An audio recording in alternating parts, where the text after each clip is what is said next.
Atos dos Apóstolos, capítulo 9, a partir do versículo 1, que fala assim: Saulo, respirando ainda ameaças e morte contra os discípulos do Senhor, dirigiu-se ao sumo sacerdote e lhe pediu cartas para as sinagogas de Damasco, a fim de que, caso achasse alguns que eram do caminho, assim homens como mulheres, os levasse presos para Jerusalém. Seguindo ele estrada fora, ao aproximar-se de Damasco, subitamente uma luz do céu brilhou ao seu redor, e, caindo por terra, ouviu uma voz que lhe dizia: Saulo, Saulo, por que me persegues? Ele perguntou: Quem és tu, Senhor? E a resposta foi: Eu sou Jesus, a quem tu persegues. Mas levanta-te e entra na cidade, onde te dirão o que te convém fazer. Os seus companheiros de viagem pararam, emudecidos, ouvindo a voz, não vendo, contudo, ninguém. Então se levantou Saulo da terra e, abrindo os olhos, nada podia ver. E guiando-o pela mão, levaram-no para Damasco. Esteve 3 dias sem ver, durante os quais nada comeu nem bebeu. Amados, uma passagem muito rica que todos já conhecem, né? Que é a conversão de Saulo. E quando o pastor me fez o convite para trazer a mensagem de hoje, a palavra de hoje, ele falou do tema que seria recomeço. Aí você me pergunta, e onde se encaixa esse versículo, essas passagens de Saulo com a palavra recomeço, com o tema recomeço? Eu gostaria que você focasse aqui num versículo, lá no versículo 13, que fala: Seguindo ele estrada fora, ao aproximar-se de Damasco, subitamente uma luz do céu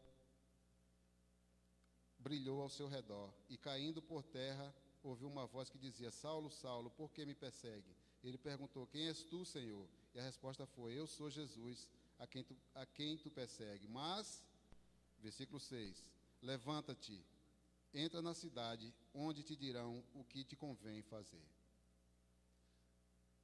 Saulo, todos nós conhecemos que era um perseguidor de cristãos. Ele ameaçava, matava, prendia, assolava os cristãos. E naquela caminhada que ele estava indo para Damasco, ele não ia fazer nada mais, nada menos do que ele já sabia fazer. Ia prender cristãos e, se possível, matar. E no caminho ele teve aquele encontro com Jesus, onde Jesus faz com que ele caia, mas, de repente, Jesus fala para ele: levanta-te. E esse versículo 6, amado, tem a ver com o nosso tema.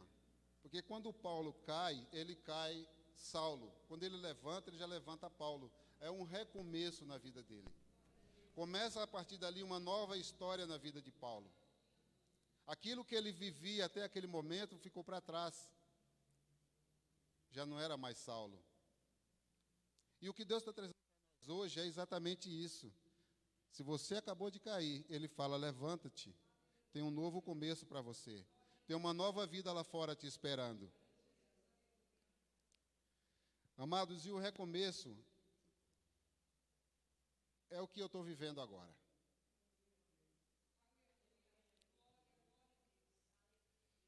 Eu acho que a maioria das pessoas aqui sabe do que aconteceu comigo no mês de abril. Mas o que realmente aconteceu comigo só eu sei, e Deus. Né? Como todo mundo sabe aqui, a maioria, que eu fui diagnosticado com a Covid-19. E como começou isso? Começou no dia 5 de abril. Dores fortes, febre alta, dor no peito, tosse. E aquilo foi se arrastando dias afora.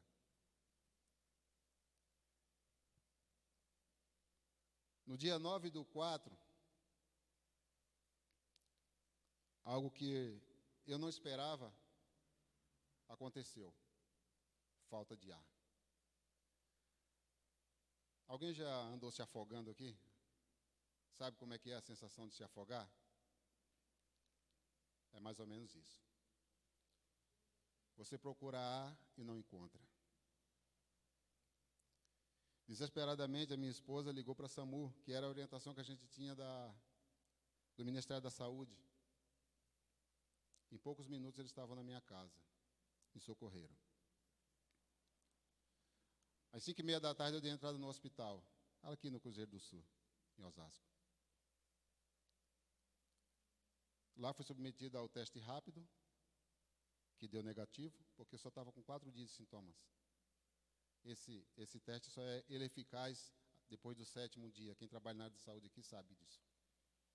Depois do 7º dia é que ele é eficaz. Com 4 dias ele vai dar negativo. Mas eu tinha falta de ar e minha febre estava 38,8. Estava quase cozinhando. O médico então optou fazer o quê? Uma tomografia computadorizada com laudo. Eu esperei ali por umas 3 horas, 3 horas e meia. Quando saiu o laudo, o médico me chamou e falou: olha, estou preparando um leito para internar você. Falei: por quê, doutor? A tomografia diagnosticou síndrome respiratória aguda grave. Falei: o que é isso? Que até então não sabia. Ele: pneumonia viral, provavelmente causada pela Covid-19. Mas antes eu vou te submeter a um outro teste, o RT-PCR, aquele que vai uns canudinhos no nariz da gente. É ruim aquilo, viu? Pensa num troço chato. E foi feito esse exame. Aí ele falou: mas eu vou te internar porque aqui está pedindo necessidades especiais. Você está com 25% do seu pulmão afetado já. Existe uma secreção grande. Aí ele perguntou: você fuma, né? Eu falei: não. Mas fumou? Fumei. Quanto tempo faz que parou? 19 anos. Então, seu pulmão não é o mesmo. É ali que o vírus vai crescer. E eu fui, amado, para o 5º andar, num quarto lá onde eu ia ficar os próximos dias, eu não sei quantos dias. Eu esperava sair dali o quanto antes. Usando um catéter, saturação estava 95, oxigenação estava em 8 litros e pedia mais. E eu fiquei ali até o dia 11 de abril, quando saiu o resultado do PCR, 2 dias depois. O médico foi lá no meu quarto e falou: olha, saiu o diagnóstico do seu PCR e deu soro positivo para a Covid-19. Falei: e agora, doutor? Agora a gente vai entrar com as medicações. Não vou falar o nome das medicações por precaução, mas todo mundo já sabe quais são. E ali começou uma nova etapa da minha vida. Depois vocês vão entender o porquê dessa leitura de Saulo com esse testemunho. E eu fiquei. No dia 12, a oxigenação já estava em 12 litros. Já não estava mais em 4. Eles então trocaram o catéter por uma máscara, porque já não suportava mais. No dia 15, a oxigenação estava em 15 litros. O pulmão já estava com 33% de infecção. O médico chegou para mim e falou assim: só lhe resta agora a UTI. Você está com 15 litros de oxigênio e está pedindo mais. Seu pulmão já está com 33% afetado. E o vírus está se espalhando rapidamente. Me levaram para a UTI. E o meu pensamento naquele momento, amados, quando os médicos falaram assim: pega tudo que é seus pertences e coloca aqui nessa sacola. Roupa, chinelo, perfume, desodorante, relógio, aliança, óculos, dentadura, o que você tiver. Eu falei: por quê, doutor? Porque você vai para uma ala totalmente exclusiva e reservada, a UTI. Você só vai ter contato só com o médico. Eu falei: e a minha família? Você pode deixar que a gente entre em contato com elas. Eu lembrei do Salmo 23, versículo 4. ainda que eu andasse no vale da sombra da morte, não temeria mal algum, porque Deus ele estava comigo, e o seu cajado e a sua vara me consola.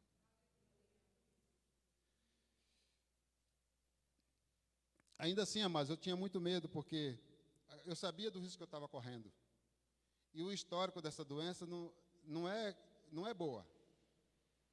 Quando você vai na incerteza que você volta. Eu fui para a UTI, fiquei 6 dias na UTI. Lá eu perdi o olfato, o paladar, o apetite. Fiquei 4 dias sem comer e emagreci 7 quilos. E o médico, a intenção dele era entubar, porque eu não tinha imunidade. E o vírus se espalhando.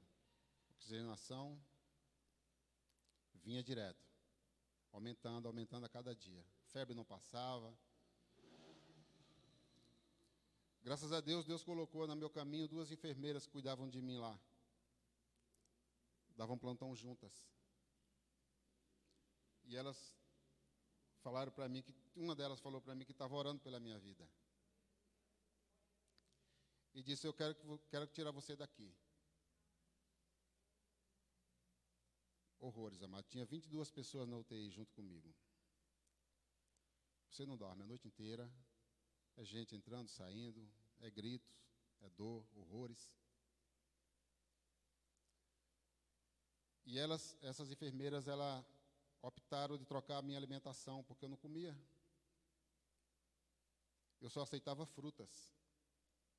Então elas iam na despensa, ela pegava dos outros pacientes que rejeitavam e trazia para mim. Eu comia, elas davam na minha boca, gente. Por incrível que pareça. Era assim que elas me tratavam.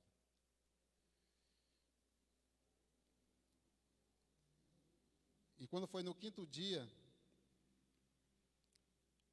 a saturação já estava melhorando. Já estava em 98. A imunidade já começou a subir. Na UTI eu passei um sofrimento danado porque eu tinha muitas dores. Tive uma lesão ainda no nervo ciático de ficar muito tempo na mesma posição. Aí eu tive que tomar até morfina, para você ter uma ideia.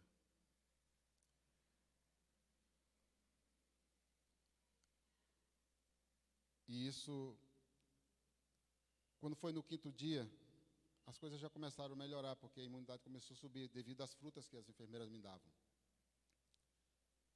No 6º dia, eu recebi a notícia que ia ter alta da UTI. Ia voltar para a enfermaria, para um quarto. Aquilo me aliviou muito, porque era tudo o que eu queria.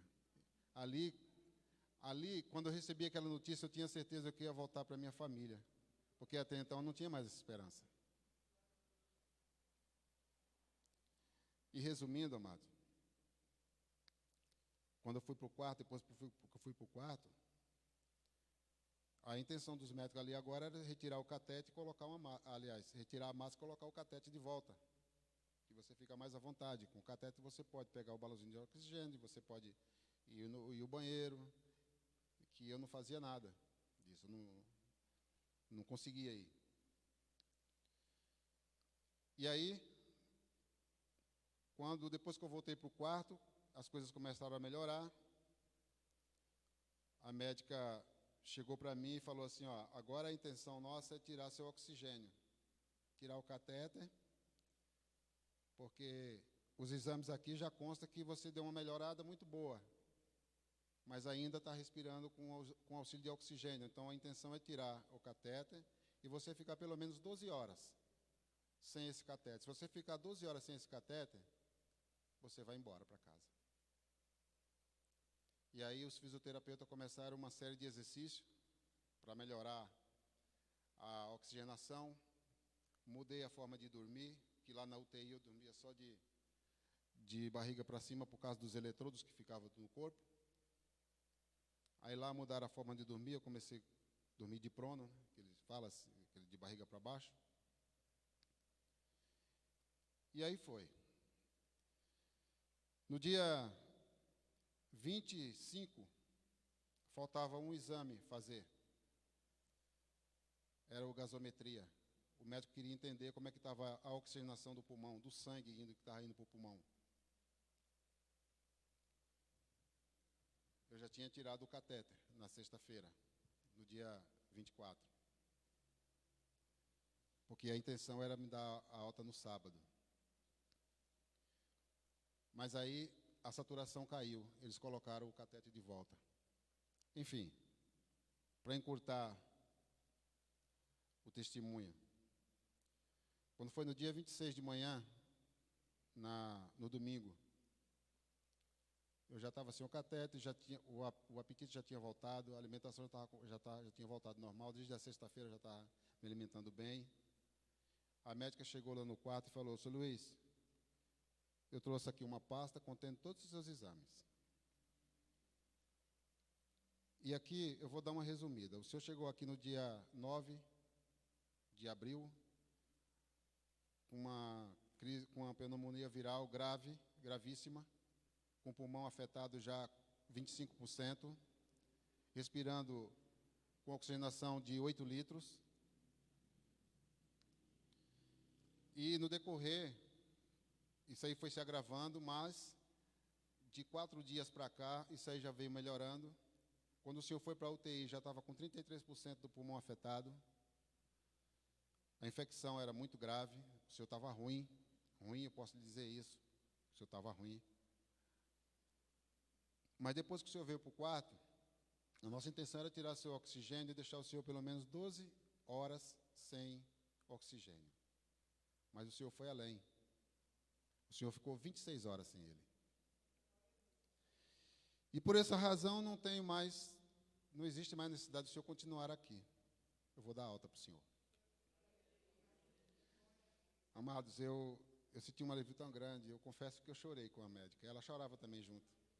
Que ela falou: a alegria de um profissional é dar alta para o paciente. Porque ele sabe que ele venceu a batalha também. Venceu junto com o paciente.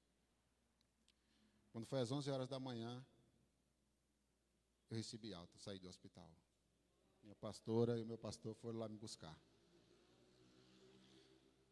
Amados, o que tem a ver esse testemunho com a conversão de Saulo?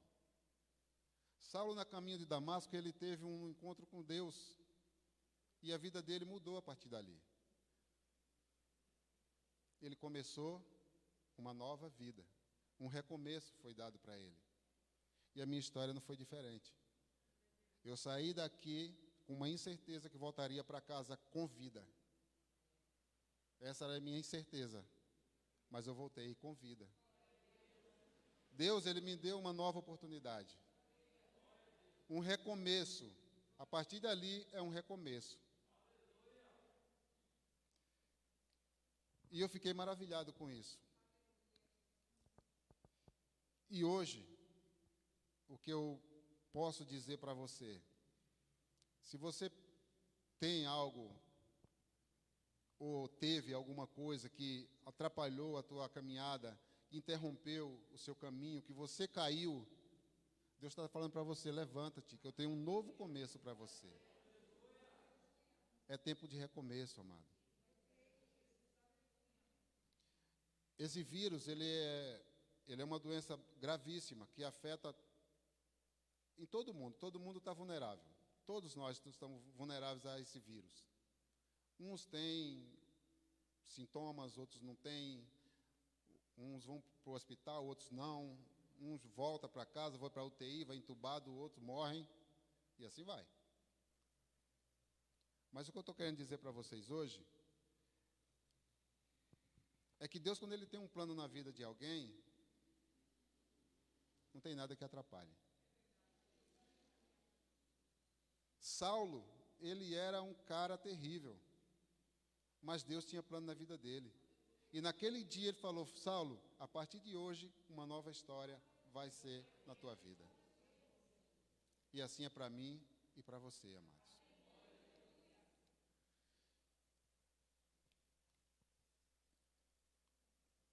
Eu, graças a Deus, eu tive essa nova oportunidade.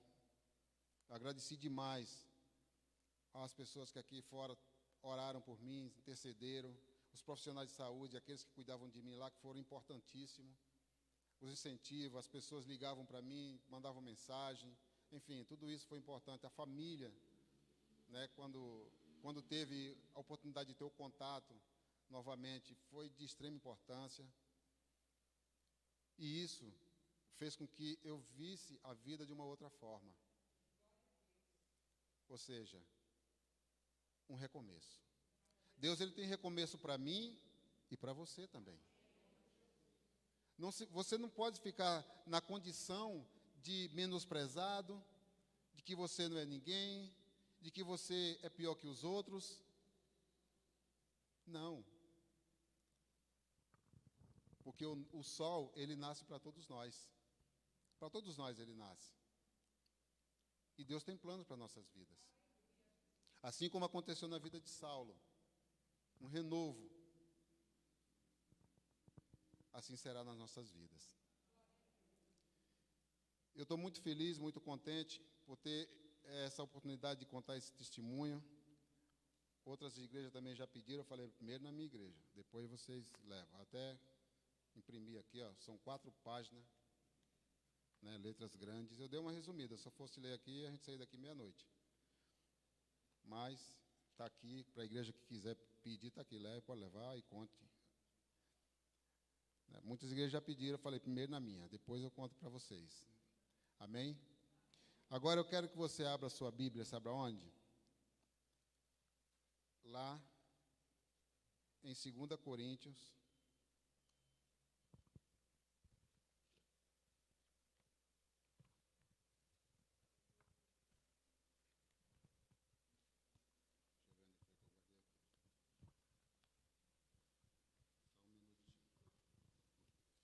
Só um minutinho.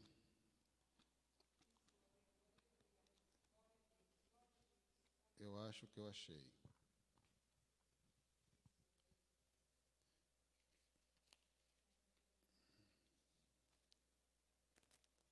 Segunda Coríntios, capítulo 5, versículo 17.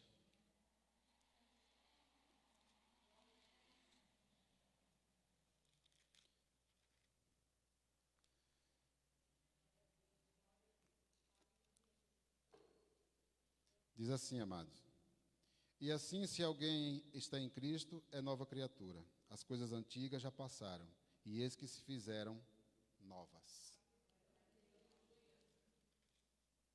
A pastora, quando leu aqui em Isaías, essa foi uma das passagens que Deus tinha me mostrado, Isaías 65, 17. Né? Mas assim, o mágico, ele tem carta na manga. O atirador, ele tem bala na agulha. O pregador, ele tem a palavra de Deus. Deus, ele me deu três passagens bíblicas referente a recomeço. Isaías 65 foi uma delas. Falei, então é Deus mesmo, né? Confirmou ali com a pastora. E esse versículo aqui, de 2 Coríntios 5, 17, que fala, por isso... Não, cadê? É 5. 5, 17.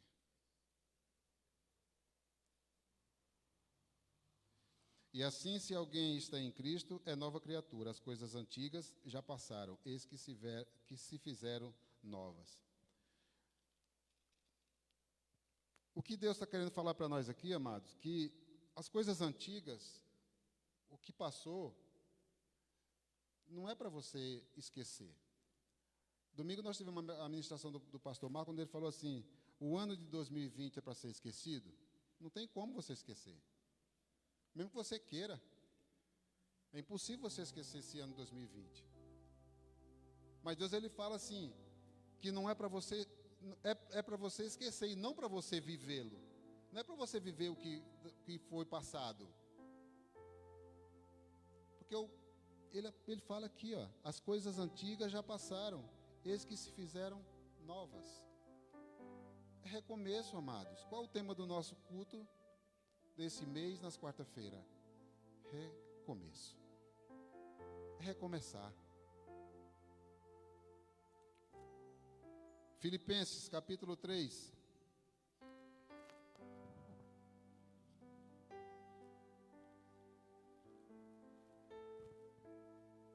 Eu vou terminar porque já passou da hora. Filipenses, capítulo 3, versículo 12.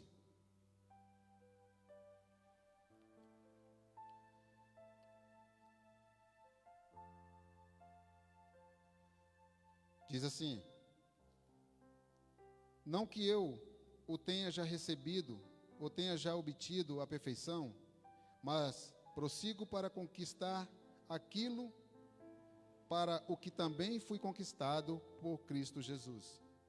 Irmãos, quanto a mim, não julgo havê-lo alcançado, mas uma coisa faço.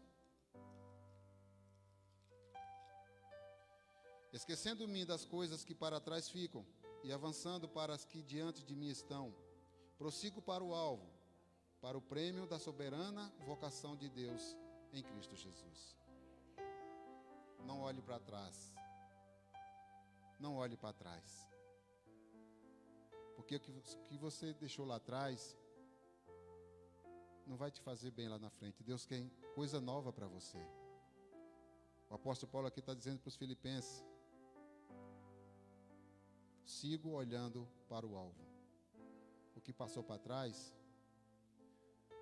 Você, quando está dirigindo um carro, você tem que olhar menos para o retrovisor e mais para o para-brisa.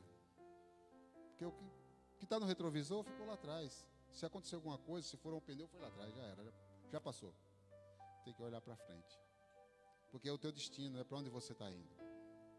É recomeço que Deus tem para a minha vida, é recomeço que Deus tem para a tua vida. Para você que está em casa também. Para os seus, para os escolhidos, Deus tem um recomeço. Aquilo que passou, passou. É para ser esquecido? Não, é para ser lembrado, mas não para viver. Não viva o passado, viva aquilo que Deus tem para você, porque a palavra de Deus se renova a cada dia. Amém, amados? Essa palavra de Deus que eu tenho para vocês nessa noite, e tem aqui uma reflexão. Eu fiz questão de trazer, que fala assim: eu recomeço. Fala para você, eu recomeço. Recomeçar é doloroso, faz-se necessário investigar novas verdades, adequar novos valores e conceitos. Não cabe reconstruir 2 vezes a mesma vida numa só existência. Aposte na sua capacidade de dar a volta por cima e recomece. Neste mundo que parece virado pelo avesso, precisamos fazer do fim um começo. Precisamos fazer o bem brotar também do mal. Não se baseie na dificuldade e nem fique achando isso ou aquilo. Antes, aposte na certeza de que você pode e merece ser feliz. Se te usaram, use a inteligência e conquiste. Se te abandonaram, use a experiência para mostrar o que perderam. Se te faltou força na subida, olha logo ali uma descida. Se te faltou fé na caminhada, acenda a sua lamparina de azeite e ore de novo. Se faltou amor, encha-se dele para valorizar-se de verdade, pois só quem se ama pode retribuir o amor que vai receber. Só quem se valoriza vai devolver o valor que as pessoas merecem. E quem está no fundo do poço tem mais um motivo para subir, pois não há mais para onde descer. Acredite em você, acredite que Deus pode mudar a sua história. Recomece e aproveite esse novo tempo para viver o que você não viveu. Embora ninguém possa voltar atrás e fazer um novo começo, qualquer um pode começar agora e fazer um novo fim. O recomeço é o caminho de uma nova vida em Jesus Cristo. Amém?